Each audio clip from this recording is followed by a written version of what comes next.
floor of the 2004 Republican National Convention in New York City. Studio B with Shepard Smith. And good Wednesday afternoon to you. Day 3 of the Republican National Convention from the world's most famous arena. And they are ready tonight for a big night. Whoever would have thought that the man who was a keynote address speaker for the Democrats just a few years ago would be the keynote addresser tonight for the Republicans at Madison Square Garden. That is the reality. In addition, Michael Reagan will speak tonight. He's up on the stage testing out the equipment and glad handing with some friends, and he'll be speaking with us in just a few minutes. In addition, we'll be talking with Congressman David Dreyer of California, and we'll bring in the Democratic side, too, for those huge changes coming in the Kerry campaign. All of that, plus we'll let you know about this band and all the rest, and we'll get to the big news of the day as well. First, though, let's go to Martha MacCallum, who's standing by live on the other side of the convention floor with details of what's coming tonight. Hey, Martha. Hi there, Shepard. That's right. I'm in the New Hampshire part of the room here, and you just mentioned the band is warming up behind me. Also, just take a quick look, if Anne-Marie can pan over. The gentlemen that are surrounding the podium right now are the advance team for the vice president. They've been taking the vice presidential seal out of a little blue velvet bag and practicing hanging it there for Vice President Cheney's big speech tonight, which is expected really to be the moment in the evening where you see pretty straight aim taken at John Kerry. The way it was laid out to us this morning was that the vice president will not go negative. He will simply point out the differences between the administration and between the Kerry Edwards team in terms of experience, in terms of their seriousness in the war on terror. One of the main things that you're going to hear that is a continuing theme that is running through this convention is that Republicans believe that Democrats have not taken the war on terror as seriously as they have, and that they believe that's why in these difficult times they deserve to be put in there for another 4 years. Zell Miller, of course, the keynote speaker. Very big news tonight that he's going to be here. As Shep just pointed out, he was the 92 keynote speaker for the Democratic convention. He says the pivotal moment for him that pulled him away from his own party, or he says his party away from him, was after September 11th, when he felt the Democrats did not back the formation of the Homeland Security Department as strongly as they should have. He says that was a defining moment for him. He believes it was a defining moment for the nation, and that is why he believes that the party has drifted from him and not him from the party. Shep, big night tonight. It is a big night. I can't wait to see how all of this is going to play out. You were on the floor in Boston for the Democrats. Yeah. You're on the floor here for the Republicans.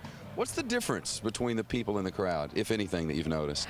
You know, it's a subtle difference. There's obviously an energy that goes along with a challenger. The people in Boston were clearly very revved up. Sure. I think there's a sense among this crowd of reassurance. They feel great seeing these people up on the stage. They were, you know, gaga over Arnold Schwarzenegger last night. They love to hear that message. They want to hear a tough message on the war on terror. They're responding to that very well. They loved the First Lady last night. They responded to her very well. Sure. She really had a moment last night where I thought she kind of went a little bit past her normal rhetoric with regard to her relationship with her husband, talked a little bit more personally, and I think the people around us on the floor, they were liking that. It seemed to work. Yeah. Martha MacCallum, see you tonight in prime time. Shepard, I'll see you then. See up on the stage there, Michael Reagan's warming up. You may have heard that name before, so I figure we might as well get him in while we have a chance.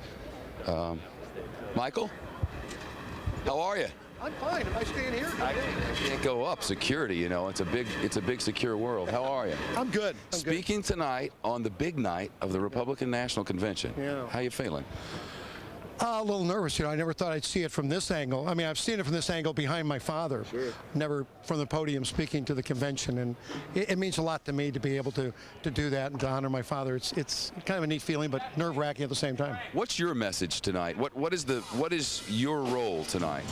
I am introducing a video tribute that they've done for my father, about an 8-minute video, and I'm here to introduce that, and of course say a few words, share my father with the delegation, with the people who are watching, and then introduce the video. It's Ronald Reagan's big tent that they're trying to recreate here. Do you think they've been successful?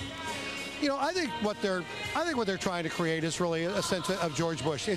I think they'd be wrong. I understood, but I meant the idea that the Republican Party, despite the differences between the speakers and the platform, is still a big tent. There's room for everyone. That's the message. Listen, as people know, there's a room for everybody at the dinner table at the Reagan household. And, you know, if my dad could put up with it for years, certainly the party could put up with it for a few nights. It's interesting you mentioned that, because I was watching the night of the Democratic National Convention when Ron was speaking, and I was wondering what must be going through Michael Reagan's head. What was? What was going through my head was I felt the Democrat convention really used my father. I sit on the board of the John Douglas French Alzheimer's Foundation. I know what's going on in that issue, and I was sorry to see stem cell research politicized, because I think it's going to do more damage than good for that type of research, because now it's polarized everybody where there was bipartisan support before. What time are you on tonight? I'm on 9:15. 9:15 on Fox News Channel. We'll see you then. We'll see you. Thanks, Shep. Michael, thank you. Appreciate it. Congressman Zell Miller's here. Congressman Zell. Zell Miller's going to be the keynote speaker tonight, as you know. Was the keynote speaker in a Democratic convention not all that long ago. And tonight will be the keynote speaker for the Republicans. Congressman David Dreyer of California is with us. It so happened. You just call me Zell Miller. You just call me a Democrat. Can you imagine? Actually, it might help me some in California if you did that, Shep. I was actually thinking about Zell Miller and the fact that he's speaking tonight. Well, listen, I will tell you, I was with Zell yesterday, and we are so enthused about his doing this. Just one really quick story. I established a zero capital gains tax caucus a few years ago. So we go to a zero capital gains, bipartisan, bicameral. I had Connie Mack as my Republican, and my Democrats were Richard Shelby from Alabama and Billy Tozen from Louisiana. You know what happened? Those guys became Republicans. It was bipartisan, bicameral. Then I reintroduced it. I got Ralph Hall from Texas, who just became a Republican. The Democrat in the Senate is Zell Miller. And so I've been ribbing him all along that he's about as close to coming over as those other guys have to us. And he understands, having given that great speech in 1992 on behalf of Bill Clinton, that when it comes to bold, strong, dynamic leadership, that's what President Bush is offering. From California, your governor spoke last night. What a crazy rise. He even brings props. How'd you think he did last night? How do I think Arnold Schwarzenegger? That's a softball. Tough question. He knocked it right out of the park, Shep. We are so incredibly proud. I mean, to talk about that immigrant story and having come here with nothing. And you know what? That made the place get quiet, because some of the far right core, you know, immigrants are scary these days. Remember what he said. He talked about playing by the rules, which means that he's a strong proponent of legal immigration, and we as Republicans stand firmly in opposition to illegal immigration. Now, what he did also, and you just mentioned before he went on the air, mentioning Richard Nixon, the guy who inspired him to be a Republican.